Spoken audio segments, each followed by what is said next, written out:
محبت کرنے والوں کو عابد خان کا محبت والا سلام۔ اور دوستو، میں اس وقت ایک ایسی شخصیت کی آخری آرامگاہ پر ہوں جس کو اللہ پاک نے ہمج شخصیت بنایا تھا۔ اس کا ذہن اتنا زرخیز تھا کہ اس نے ادب کی مختلف اصناف میں جو ہے وہ جب قلم اٹھایا اور تو وہاں اپنے انمٹ نقوش چھوڑے، چاہے وہ ڈرامہ نگاری ہو، شاعری ہو، ناول نگاری ہو، کالم نویسی ہو، یا اس کے ساتھ دیگر جو اصناف ہیں، ان سب میں اس شخصیت نے اپنے انمٹ نقوش چھوڑے۔ سونا چاندی کسے یاد نہیں ہوگا، ایک ایسا ڈرامہ جس کے کردار آج 40-45 سال کے بعد بھی لوگوں کو ازبر ہیں، حتیٰ کہ اس نسل کو بھی جو نسل اس ڈرامے کے بعد پیدا ہوئی۔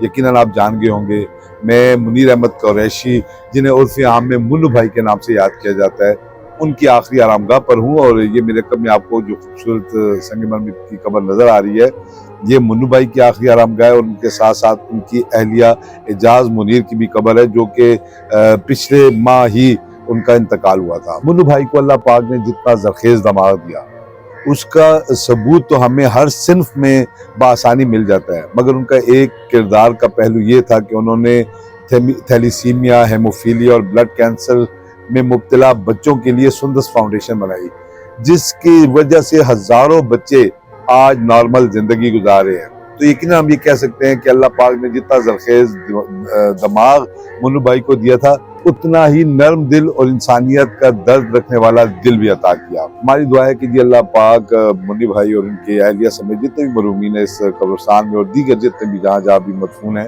اللہ پاک ان سب کی مغفرت فرمائے، اور آپ سے بھی التماس ہے کہ ایک بار ان کے لیے دعا ضرور فرمائیے گا۔ جب ہم منی بھائی کی قبر کے بالکل قریب پہنچنے لگے ہیں جی، اور آپ یہ دیکھ سکتے ہیں کہ یہ آپ کو یہ ہے جی منو بھائی کی آخری آرامگاہ، اور یہ آپ دیکھ سکتے ہیں کہ ان کی قبر کا قدم پہ بھی منو بھائی ہی لکھا ہوا ہے۔ نارملی ہم یہ دیکھتے ہیں کہ جو اس قسم کے بڑی شخصیات ہوتی ہیں اور ان کا معروف نام کوئی اور ہوتا ہے، تو اپنے اوریجنل نام کے ساتھ ان کی قبر پر لکھا جاتا ہے، مگر منو بھائی کا نام منو بھائی ہی لکھا گیا۔ یہ ان کی اہلیہ اعجاز منیر، جو 2026 جنوری میں جو ہے وہ ان کا انتقال ہوا، تو یہ دونوں میاں بیوی بالکل ساتھ ساتھ مدفون ہیں۔ پاکستان کی تاریخ کے نامور مصنف، کالم نگار، ڈرامہ نویس اور صحافی منو بھائی کا اصل نام منیر احمد قریشی تھا۔ وہ 1933 میں وزیر آباد میں پیدا ہوئے۔ منو بھائی نے اپنے دادا سے ہیر رانجھا،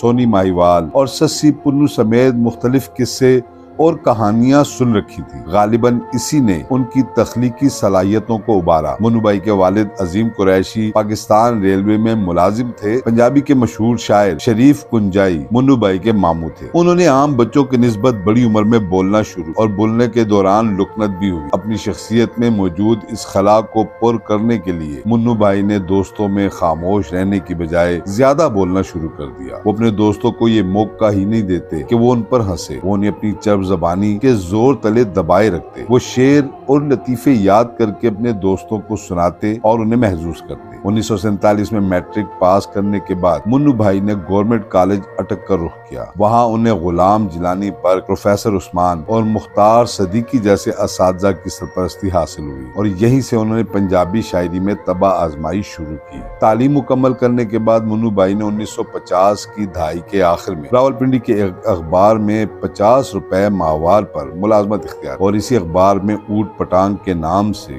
کالم لکھنے کا آغاز بھی کیا۔ معروف شاعر اور دانشور احمد ندیم قاسمی نے انہیں کلمی نام منو بھائی عطا کیا، جس سے وہ ساری زندگی معروف رہے۔ منو بھائی نے یوں تو ڈرامہ نگاری، کالم نگاری، شاعری اور صحافت ہر ہی میدان میں اپنے نام کی دھاگ بٹائی، مگر ان کے قلم کا اعجاز سونا چاندی جیسا شعرائے آفاق ڈرامہ بھی ہے، جو 1982 میں ریلیز ہوا۔ اس ڈرامے میں گاؤں سے تعلق رکھنے والے دو کردار شہر والوں کا مذاق اڑاتے، ساتھ ہی اس میں خاتون کو مرد پر حاوی دکھایا گیا، کیونکہ اس زمانے میں یہ خلاف معمول بات۔ یہ ڈرامہ پوری دنیا میں مشہور ہوا، اور آج تک لوگ کردار اور ہر ڈائلاگ ایک تاریخی حیثیت اختیار کر گیا۔ منو بھائی نے آشیانہ اور دشت جیسے جاندار ڈرامے ڈرامے بھی لکھے، جبکہ ایک ماحولیاتی دستاویزی فلم بھی لکھی۔ وہ پاکستان کے سب سے نمایاں اور مستقل مزاج مصنفین میں سے ایک تھے۔ منو بھائی نے چونکہ اپنی صحافتی زندگی کے آغاز میں کافی عرصہ رپورٹنگ کی، اس لیے سماج کا کوئی بھی پہلو ان سے دامن نہ بچا سکا۔ انہوں نے اپنے ارد گرد چلتے پھرتے کرداروں سے ڈرامہ نگاری سیکھی۔ ان کے ڈراموں کے کردار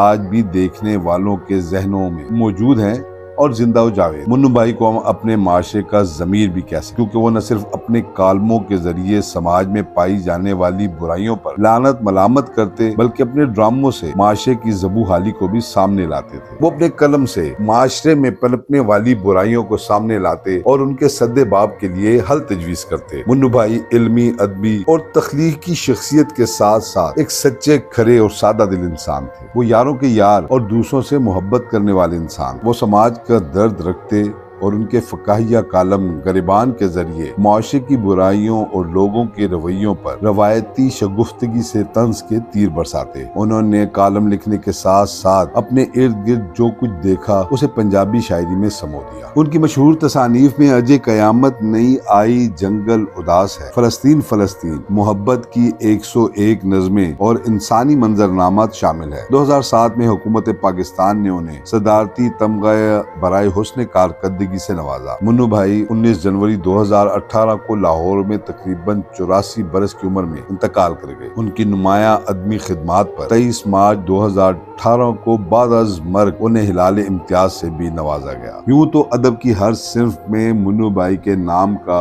ڈنکا ہمیشہ بجتا رہے گا، مگر وہ انسانیت سے بھی اسی طرح محبت کرتے تھے۔ انسانیت سے محبت کرنے والے منو بھائی نے تھیلیسیمیا، ہیموفیلیا اور بلڈ کینسر جیسے امراض میں بچوں کے لیے اپنی زندگی کا آخری حصہ وقف کر دیا۔ انہوں نے ان موذی امراض میں مبتلا بچوں کے لیے ایک ادارہ سندس قائم کیا، جو آج بھی اس بیماری میں مبتلا بچوں کی نگہداشت کر رہا ہے۔ یقیناً سندس فاؤنڈیشن ایک ایسا ادارہ ہے جس کی وجہ سے ہزاروں بچے آج ایک نارمل زندگی گزار رہے ہیں، اور یہ نوید حیات ہے ان بچوں کے لیے جو اپنی زندگی سے مایوس ہو۔ یقیناً یہ ایک ایسا صدقہ جاریہ ہے جو منو بھائی کے لیے اس دنیا میں نام، عزت، احترام کا باعث بنتا رہے گا اور اس جہان میں اللہ پاک کی رحمتوں کا سبب بنے گا۔ منو بھائی کی قبر لاہور کے میانی صاحب کے احاطے میں واقع ہے۔ اس کے ساتھ ہی ان کی اہلیہ اعجاز بیگم کی قبر بھی واقع ہے، جو 2022 میں انتقال کر گئی۔ ہماری دعا ہے کہ اللہ پاک اس عظیم شخصیت کے درجات بلند کرے، اور آپ سے بھی یہ درخواست ہے کہ آپ جہاں سے بھی یہ ویڈیو دیکھ رہے ہیں، منو بھائی کے بلندی درجات کے لیے ہاتھ ضرور بلند کیجیے اور فاتحہ خوانی ضرور کیجیے۔